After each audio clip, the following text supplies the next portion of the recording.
Hey everybody, Alex Kazora, SteelersDepot.com, back with some more Pittsburgh Steelers training camp news and analysis.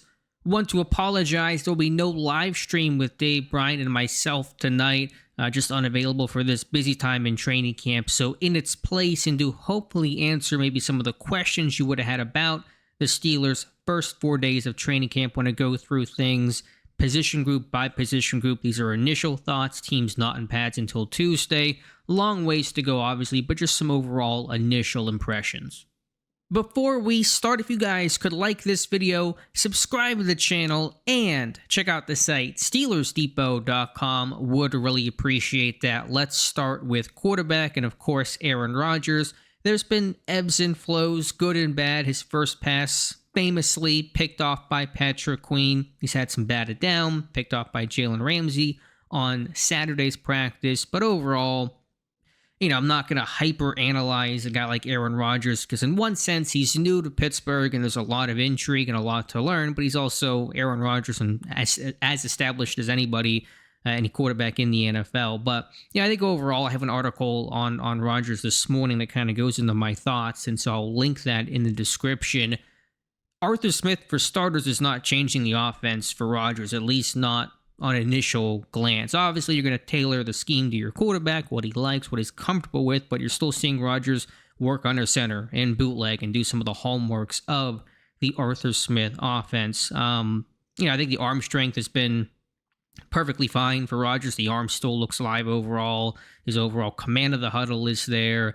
I like watching the conversations he has on the side with guys like Zach Frazier, Mason McCormick. McCormick and Rodgers have talked a ton before practice, early on in practice. McCormick's gotten some early practice center reps, not in team, but just kind of on the side. And so just kind of watching those interactions have been really interesting. In the red zone, in that 7 shots period Pittsburgh does, those first 7 plays of the full 11-on-11 team period, you have Rodgers finding his targets and his playmakers. He's got a bunch of attempts at DK Metcalf. Anytime Metcalf is isolated, that's exactly where Rodgers wants to go with the football, and hitting his tight ends quite a bit too, and Freiermuth and Jonnu Smith for a touchdown on Sunday. So he certainly is going to identify his playmakers and get them the football at every opportunity.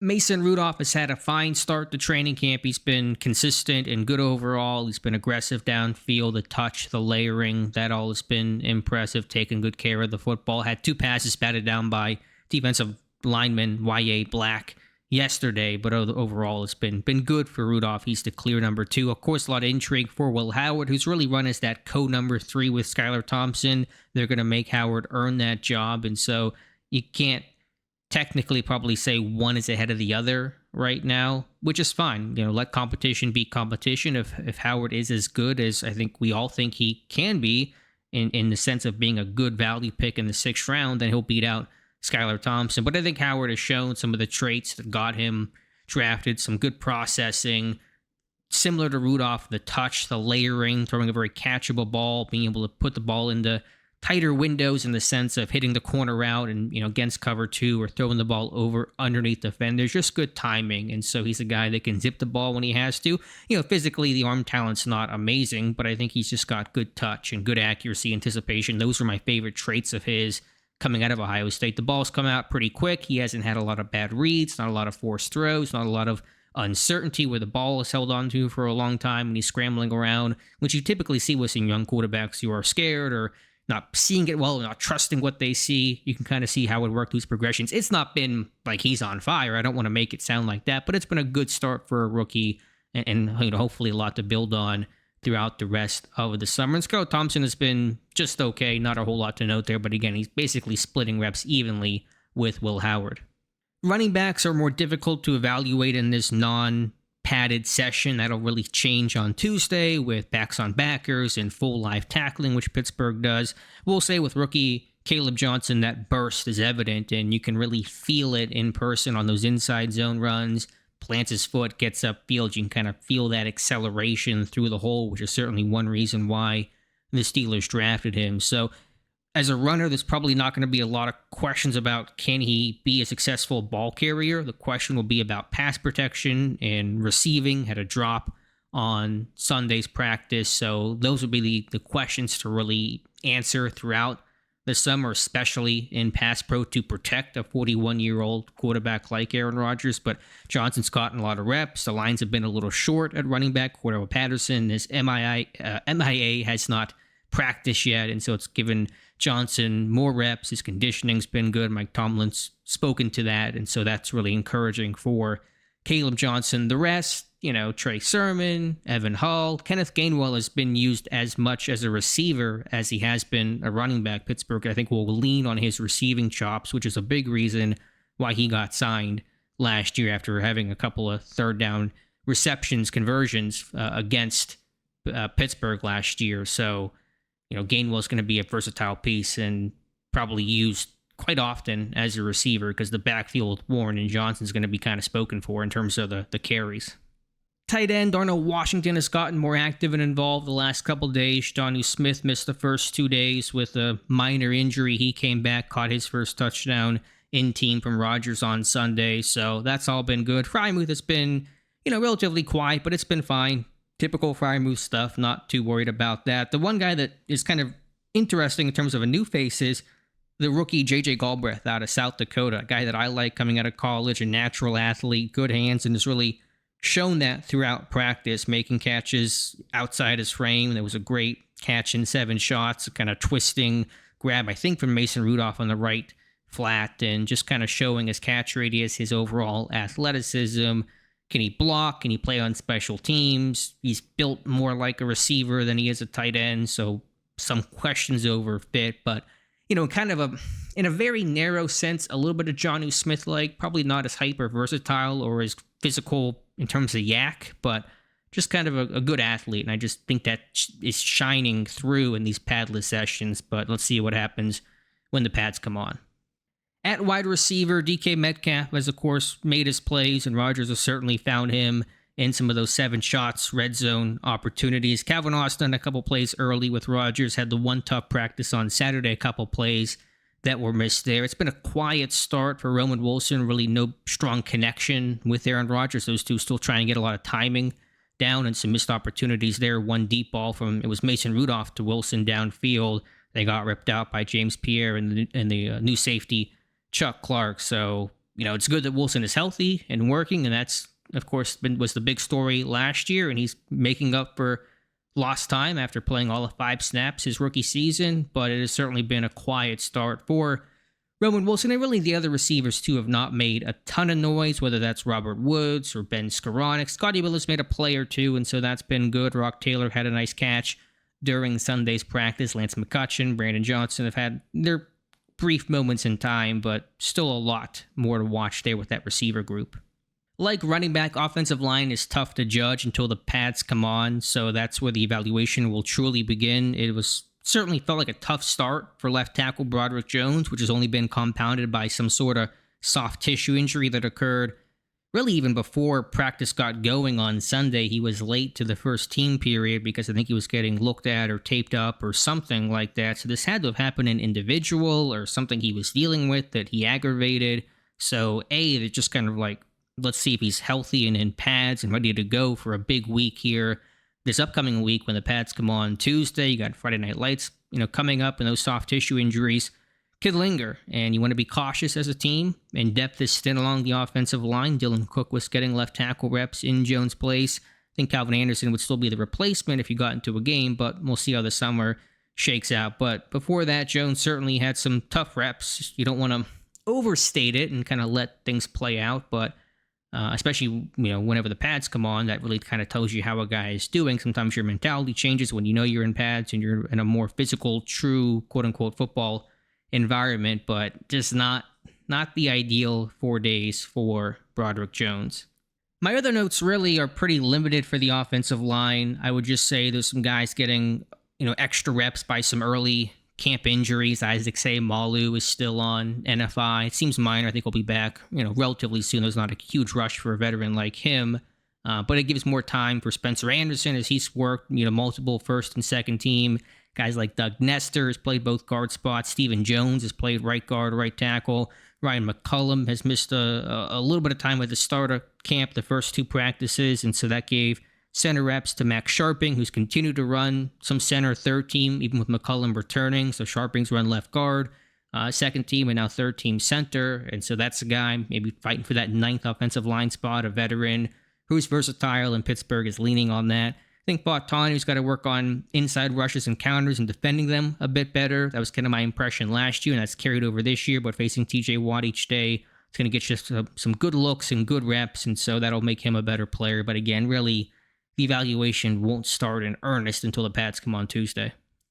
A lot of that can apply to the defensive line, although I do have some more notes there. Really, the whole rookie class has impressed me to start, but Derek Carman, the first rounder, has had a couple really good days, whether that's power on his bull rush, getting his hands up in throwing lanes, playing solid run D, getting off blocks. He had one really good tackle for a loss. It's not a tackle, but a tag for a loss on Jalen Warren. I think that was in Saturday's practice. So just been a nice start for him. He's starting base left defensive end in Pittsburgh's 3-4. He's rotating in a nickel whenever Hayward gets time off, or even yesterday when Hayward was practicing, you saw Harmon filter in with Hayward in some nickel reps, kind of splitting some time there with Keanu Benton, so they're not going to hold this guy back, and Harmon off to a good start. I think fellow rookie and fifth-round pick Y.A. Black has come on strong, just kind of showing the traits that Steelers defensive linemen have been drafted by and have shown for the last 2 decades, and really those two things are guys that run after the football and guys that are able to get their hands up in throwing lanes and bat down passes. He batted down 2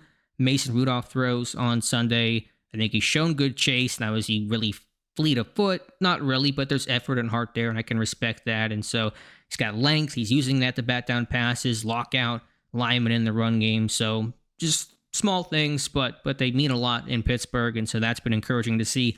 I do dislike the fact that he's playing base defensive end. So in Pittsburgh's, when they come out basically third team in their base 3-4, it's Logan Lee at nose tackle, who's about 300 pounds, and Y.A. Black at defensive end at 330 pounds.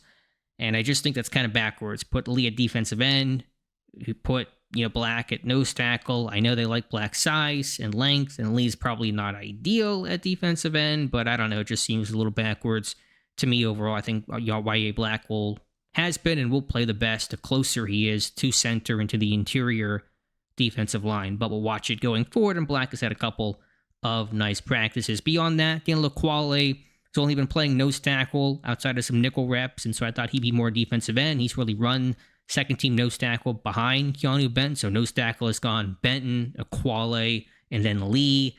Defensive end, Dean Lowry's gotten more time than I expected. He's gotten, he's made some plays too, so don't count him out in this battle as well. The outside linebackers, TJ Watt and Alex Highsmith, not getting a ton of reps because that's just not needed. Watt got a day off on Saturday, as did Cam Hayward, as did Darius Slay.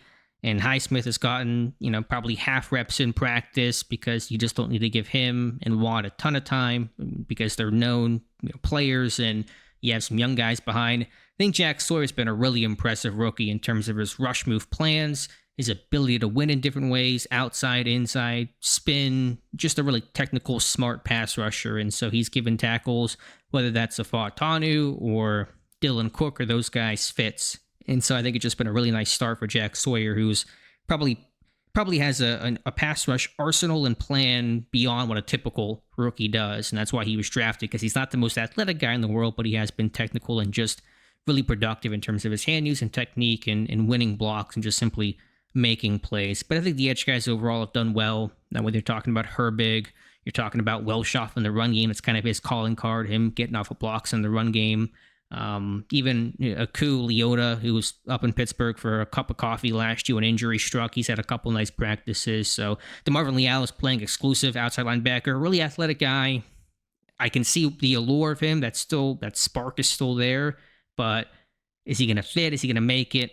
It just may be tough to see. It's a numbers game at this point. Could you try to trade him for a conditional 7th round pick at cutdowns? Maybe. I think that's possible if he has a good summer and that continues, but playing exclusively at outside linebacker. The Steelers are really deep at inside linebacker, and it starts with Patrick Queen, who's had a nice start to training camp, and Peyton Wilson, a second-year player, hopefully going to make a jump, and they're going to give him, I think, every opportunity to kind of be the base and nickel guy next to Patrick Queen. Last year, Wilson only playing in nickel less than half the time. Landon Roberts 8 into his snaps. Pittsburgh did sign Malik Harrison, but I think the idea and the goal is for Wilson to be more of a fuller time player where he's going to play in all the base packages, all the nickel packages, and then Patrick Queen will be the dime linebacker. Will it map out that way? We'll see, but I think that's going to be the intent and the hope for this team. But it's been a really deep group. They've really mixed and matched heavily at inside linebacker. So you've had Wilson and Queen be the starters, but then Malik Harrison, Cole Holcomb filtering behind, and it's really good to see Cole Holcomb out there and healthy after that terrible 2023 knee injury. And I know he got back to practice late last year, but his first training camp with the team, kind of a fresh start, starting with everybody else. And he's been active around the ball, not limited, working on special teams, on the punt coverage team to help give him extra value to hopefully make this 53-man roster. So just heartening to see him healthy and available, and all those hours behind the scenes of rehab and recovery. And I'm sure the physical and mental obstacles he had to overcome to get back to this point. It's just really good to see him back out there. But deep group overall, Mark Robinson, Carson Bruner trying to get some snaps. Devin Harper's kind of been squeezed out, but I like the group at inside linebacker. At cornerback, Pittsburgh's put together a really nice group and certainly concentrated on upgrading that unit year over year. Your big three of Jalen Ramsey and Darius Slay and Joey Porter Jr. So the way this has gone is in Pittsburgh's nickel package with 5 DBs on the field. You've had Porter and Slay on the outside and Jalen Ramsey in the slot. Whenever Pittsburgh's in their base 3-4 with 4 DBs, none of those guys have come off the field. You have Porter and Slay on the outside of cornerback, and then Jalen Ramsey's playing safety, and it's one Thornhill odd man out. So your 4 DBs in those packages are Porter, Slay, Ramsey, and Deshaun Elliott. And then in nickel or in dime, they haven't really run any dime yet, but Ramsey will come down, play in the slot, and then Thornhill comes on as that 5th DB. So kind of think in a sense of one Thornhill as that 5th defensive back, even though he's not playing that traditional nickel slot corner. Ramsey's just, he's a presence. Whenever you watch this guy go down the stairs, he does not look like a cornerback, even on a team like Pittsburgh that has some big corners and some interesting body types, a Corey Trice Jr. and Joey Porter Jr. and even Darius Slay's not a small guy. Ramsey is just different type of dude in terms of his makeup, and you can certainly feel that. It's one thing about going to training camp where you can feel the burst of a Caleb Johnson or certainly a DK Metcalf, or the presence, the size that Jalen Ramsey brings. And I think Pittsburgh's excited to have this guy in the fold. He's picked off a pass on Aaron Rodgers during Saturday's session. He's played slot corner. He's blitzed. He's made some plays overall. I think Pittsburgh will have a lot of fun, and I think this safety slot alignment's the tip of the iceberg and how they plan to utilize him. They really see him as a chess piece who can and will do everything for this defense, but the intent is to keep those top 3 corners on the field in every capacity in every situation possible. But even behind, there's been impressive plays, whether that's Corey Trice Jr. or Brandon Echols, who had an interception during Sunday's practice. Really, the DBs have been aggressive on the football from start to finish, whether that's Ramsey. I think Porter's been aggressive and made plays too. Trice has had sticky coverage. Echols is making plays. He had a great breakup in practice the other day. Downfield had a pick during Sunday session. So just the defensive backs go to safety. Deshaun Elliott. I think Juan Thornhill has been consistently excellent, competing and making plays at the catch point and disrupting some throws over the middle. I think Elliott and Thornhill have really taken away some of those dig routes and crossers over the middle on a consistent basis. So I think the DB play has been really strong. Backup safety, new safety Chuck Clark has made some plays. We'll see how that shakes out if he makes the team. You have the UDFA Sebastian Castro. You have Quindell Johnson dealing with a minor injury right now. I think overall the defense is certainly won over the course of these first 4 days. You'd ask me who's playing better, which side has been more dominant, defense or offense. I think it's clearly been the defense. It'll ebb and flow, and the offense might take more time to gel and come together, which may naturally give the defense an upper hand. The defense has more established veterans and just probably a more established group overall, but the defense has been dominating. But that's how camp goes. One guy makes a play means one guy didn't. One side does well means one side is doing less than. But these things tend to balance out throughout training camp. So those are my overall thoughts. Hopefully it wasn't too rambly. I don't want to make any hard conclusions, and don't take anything I said here as definitive. Everything is subject to change, and injuries can change a lot. The pads come on can change a lot, and a lot of it is still to be determined because you want to evaluate the run game, trench play. Whenever pads come on, you get more competition periods, O-line, D-line, 1v1 in terms of receivers, DBs, backs on backers, all that kind of stuff. And it's just a different tone of practice. It's still kind of an OTA feeling until the pads come on, which will happen on Tuesday and throughout most of the rest of camp. And of course, we'll have preseason games and everything else to evaluate before the season starts against the Jets week 1. So let me know your thoughts in the comments below. Appreciate you guys watching. Please like this video, subscribe to the channel, and check out the site, SteelersDepot.com. We have daily reports on training camp, so I encourage you guys to check it out. Thank you again to our Tim Rice. Some of his photos are on screen throughout this video. He's taking great shots for Steelers Depot. So thank you again, and we'll talk to you soon.